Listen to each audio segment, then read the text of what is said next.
Bismillahirrahmanirrahim. Assalamualaikum warahmatullahi wabarakatuh. Sampurasun kumaha damang hidup sadayana. Mugi-mugi hidup sadayana saterasna aya dina lindungan Allah Subhanahu wa taala. Amin ya rabbal alamin. Hidup sadayana urang kapenak deui dina pangajaran basa Sunda di kelas 3 sareng Burena. Kanggo pangajaran dinten ayeuna urang masih bakal neraskeun ngeunaan pupuh. Tujuan pangajaran dina dinten ayeuna nyaeta siswa bisa melantunkan pupuh tentang menyayangi hewan dan tumbuhan.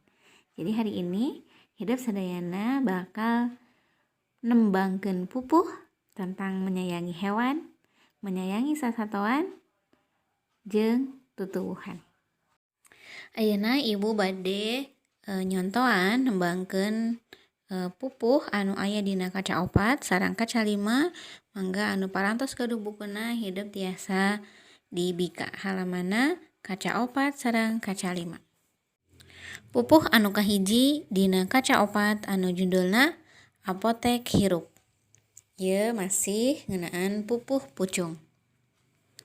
Di buruan nu jadi apotek hirup, ngahaja miara pepelakan nu kapake, keur ngariksa tur ngarawat kasehatan.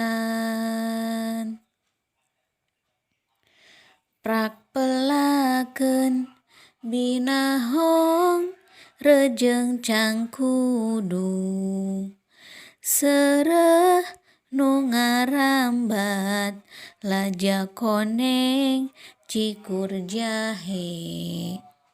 Sangkan gampang lamun butuh pikeun ubar.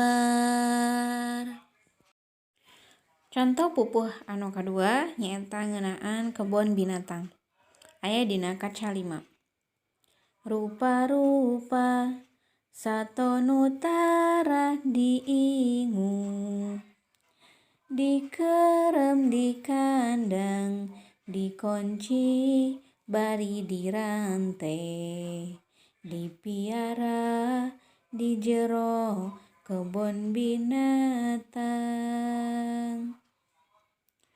Unggal gajah, monyet singa, macan tutul, orai jeung buaya, onta maung sarta banteng, keur nambahan pangaweruh nu daratang.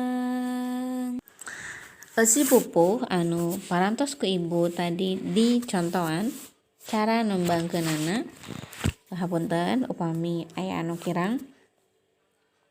Nyaeta anu kahiji dina apotek hirup ngabahas ngeunaan tutuwuhan anu bisa dipelak tur bisa mere manfaat kanggo kasehatan urang sadayana. Eta salah sahiji cara urang mika nyaah tutuwuhan, nyaeta ngarawat, dipelak, sangkan bisa jadi mere manfaat ka urang. Teras pupuh anu kadua nyaeta ngeunaan sasatoan. Anu pupuhna judulna kebon binatang.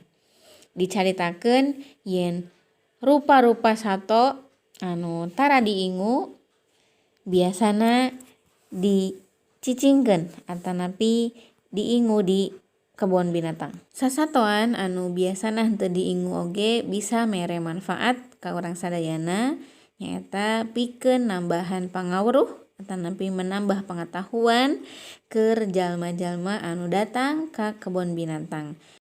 Ayeuna pancena nyaeta tembangkeun salah sahiji pupuh pucung anu judulna apotek hirup atawa kebon binatang. Sakitu heula pangajaran dina dinten ayeuna. Hatur nuhun kana perhatosanana. Wassalamualaikum warahmatullahi wabarakatuh.